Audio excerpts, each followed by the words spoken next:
Olá, meus alunos de Teologia Sistemática 1. Esta é a aula de número 6, vídeo 1. Hoje vou tratar com você, ou de uma forma geral com vocês, sobre a credibilidade da Sagrada Escritura, a credibilidade da Bíblia. Este é o tema da nossa aula de número 6, em 4 vídeos. Muito bem. É interessante observar que na história da formação ocidental, 3 povos contribuíram para a realidade humana de diversas maneiras e deixaram, portanto, suas heranças, e que influenciaram em muito, e até mesmo hoje, por muito tempo ainda influenciarão outras culturas do planeta. E dentre os diversos povos antigos, destacam-se na história os gregos, os romanos e os judeus. É claro que para nós, do curso de teologia, da nossa matéria de Teologia Sistemática 1, interessa para nós falarmos desses 3 povos. É claro que existem outros que influenciaram, mas para nós cristãos, para nós ocidentais, esses 3 povos deram assim grandes contribuições. E nós vamos ver aqui, nesta introdução da matéria, vamos verificar, por exemplo, o primeiro povo, que é o povo grego, a contribuição dos gregos. Bem, os gregos contribuíram para um desenvolvimento histórico da humanidade com a sua língua, a língua grega, e também a sua habilidade intelectual. A língua grega e a habilidade intelectual. A mentalidade grega erigiu grandiosos edifícios da mente, através, por exemplo, da filosofia. Os grandes pensadores nasceram na Grécia. Sócrates, Platão, Aristóteles e outros mais. E assim como a língua inglesa hoje, no mundo moderno, ela é falada, é aprendida em todo o mundo. A língua, o latim também foi, desta maneira, uma língua universal. Portanto, no mundo erudito, no mundo de uma forma geral, o grego se tornou, no mundo antigo, a língua universal também. Então, você tem aí o grego como a língua universal, o latim como a língua universal, e hoje nós temos o inglês. Todo mundo hoje aprende inglês. Quem não aprende inglês hoje não pode ter acesso a muitas vantagens do mundo cultural. Mesmo depois do Império Grego ser destruído ao final lá do século V a.C., o dialeto de Atenas, que se originara da literatura clássica, tornou-se a língua que Alexandre o Grande, seus soldados e comerciantes do mundo helênico, em 338 a 146 a.C., eles modificaram, enriqueceram e espalharam através do mundo mediterrâneo. Se espalharam através do mundo mediterrâneo. Outro povo que contribuiu extremamente para o Ocidente, para a história mundial, foram os romanos. A contribuição dos romanos. Os romanos, eles são conhecidos por sua hegemonia política, por sua hegemonia administrativa, e como nenhum outro povo, os romanos desenvolveram um sentido de unidade sob uma lei universal. E essa unidade se destacava pelo pelo seu fator preponderante, que foi o perfil político-administrativo do Estado. A aplicação da lei romana aos cuidados de todo o império era imposta cotidianamente a todos os cidadãos e súditos pela justiça imparcial das cortes romanas. Essa lei romana, com sua ênfase sobre a dignidade do indivíduo e no direito deste à justiça e à cidadania política, contribuiu para a formação de uma mentalidade organizada. Os romanos criaram um ótimo sistema de estradas que iam do Marco Áureo do Fórum a todas as regiões do Império. As estradas principais eram de concreto e duravam séculos. Até hoje, caso você já tenha ido ou um dia você queira ir a Roma, você verá lá no Estado romano ainda muitas partes do mundo antigo que foram edificadas, tá certo? E agora, em terceiro lugar, a contribuição dos judeus.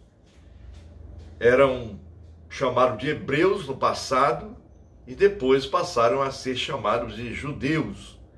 Se os gregos contribuíram para a cultura e os romanos para a política e a ótima administração, os judeus contribuíram com o aspecto religioso. Os judeus não intentavam encontrar a Deus pelos processos da razão humana, assim como os gregos. Mas tiveram uma forte influência em suas atividades pelo fato de que Deus, o Criador dos céus e da terra, os procurou e se revelou a eles na história. Portanto, o judaísmo ofereceu ao mundo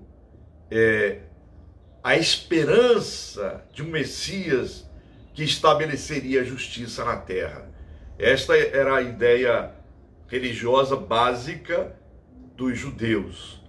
A crença no Messias que viria para estabelecer a justiça na terra, um novo tempo. Essa esperança estava em antagonismo com as aspirações nacionalistas dos gregos. Quanto à parte moral, o sistema ético do judaísmo ofereceu ao mundo o mais puro sistema, de elevado padrão proposto pelos mandamentos, os mandamentos da lei de Deus. Essa perspectiva moral foi a contribuição do Antigo Testamento para a formação religiosa do povo judeu. E a tradição veterotestamentária influenciou a mentalidade neotestamentária. Portanto, a Bíblia, a Sagrada Escritura, influencia decisivamente a fé tanto de judeus quanto de cristãos, proporcionando-lhes o conhecimento de Deus, a vontade divina, da própria identidade como povo de Deus e de sua missão no mundo.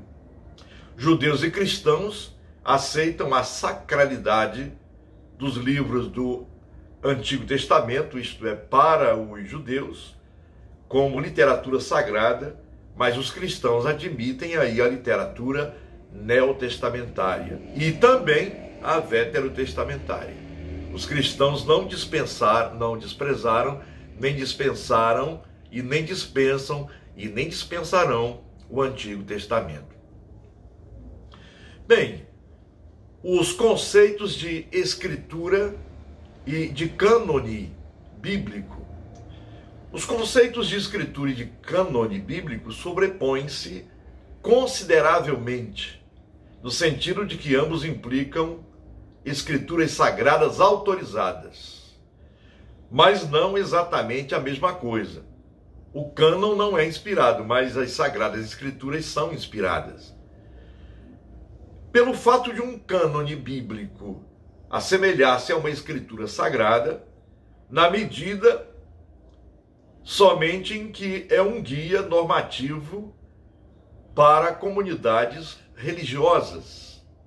Um cânone de escrituras é uma coleção fixa de escritos sagrados que define a fé e a identidade de comunidades religiosas. Nesse sentido, enquanto toda escritura tem certa autoridade divina, um cânone bíblico é uma coleção fixa de escrituras de inspiração divina que constitui a autoridade definidora plena para um corpo religioso. O termo grego para cânon é derivado originalmente de um empréstimo do semítico, da língua semítica kane, que denota uma vara de medir, uma cana de medição, uma régua, mais ou menos assim, uma régua, uma ficha métrica.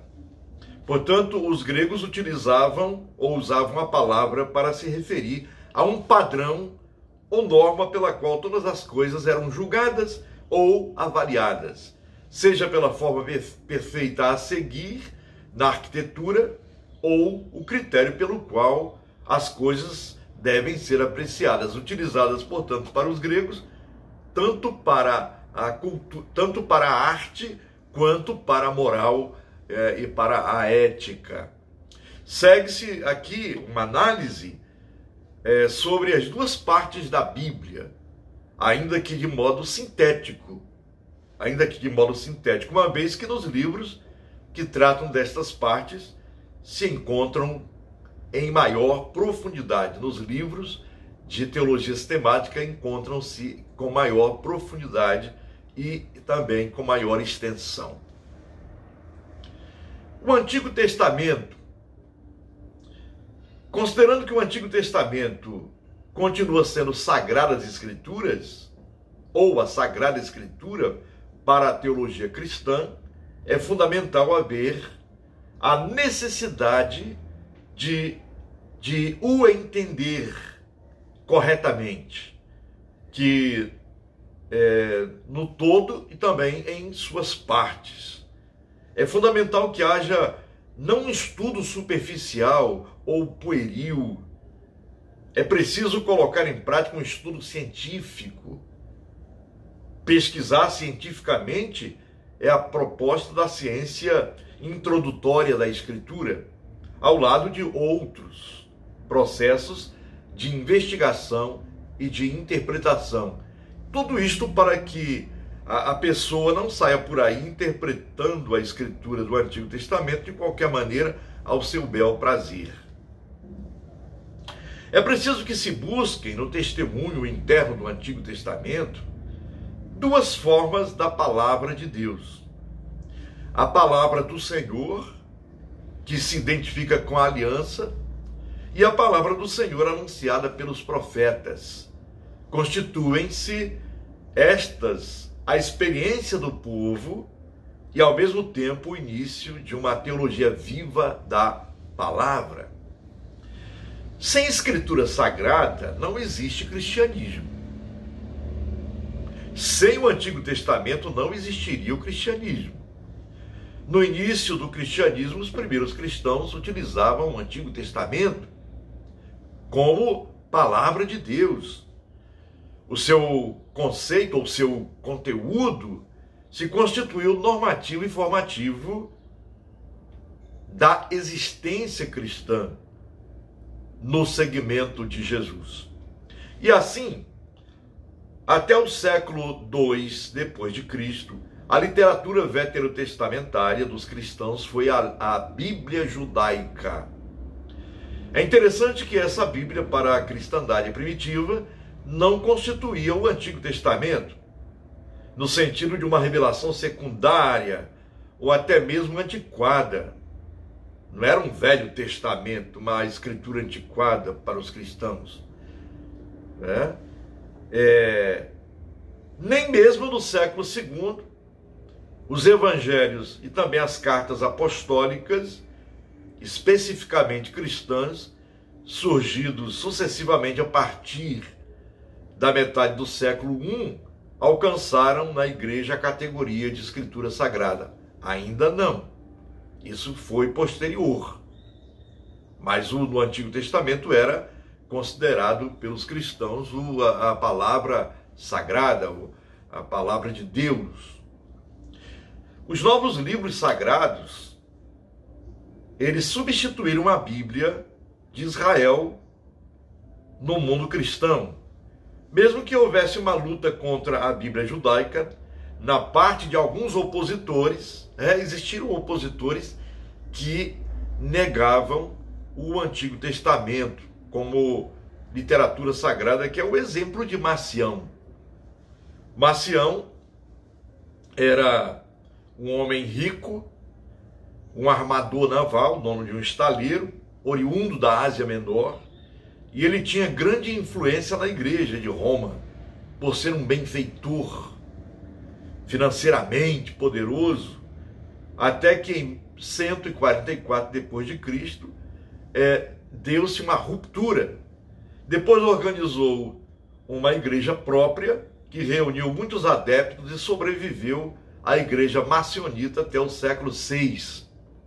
Marcião era um gnóstico cristão, que não queria nem podia relacionar o pecado e o mal no mundo real como um Deus redentor e perfeito anunciado por Jesus. Para ele, para Marcião, que era gnóstico, a criação era obra de um Deus maligno, demiurgo, apresentado na Bíblia judaica. Segundo Marcião, o pai de Jesus não tinha nada de comum com o Deus judaico do judaísmo e da guerra, do juízo e da guerra. Marcião foi coerente. Não se limitou a rejeitar a Bíblia judaica como Sagrada Escritura, na luta pela mensagem pura de Cristo, rejeitou também os escritos neotestamentários em que predominava flagrantemente a tradição judaica, com palavras como sinagoga, fariseus, escribas e por aí afora. Então ele foi purificando a sua literatura, o seu cânon que ele havia formado, negando o Antigo Testamento e retirando do Novo Testamento quaisquer palavras que se identificassem com o Antigo Testamento. O resultado foi um pequeno cânon de 2 partes, constituído de 10 cartas de Paulo, obviamente desjudaizadas por ele. Depois as cartas foram, por exemplo, Gálatas, 1 Coríntios, Romanos, 1 Tessalonicenses, 2 Tessalonicenses, Efésios, Colossenses, Filemon, e também do Evangelho de Lucas, o único evangelho que ele utilizou no seu cânon, mas mutilado, purificado de elementos judaicos. Com referência a Marcião, a pesquisa designa de marcionismo todas as tendências que visam rejeitar ou diminuir a importância da Bíblia judaica, isto é, o Antigo Testamento. Então,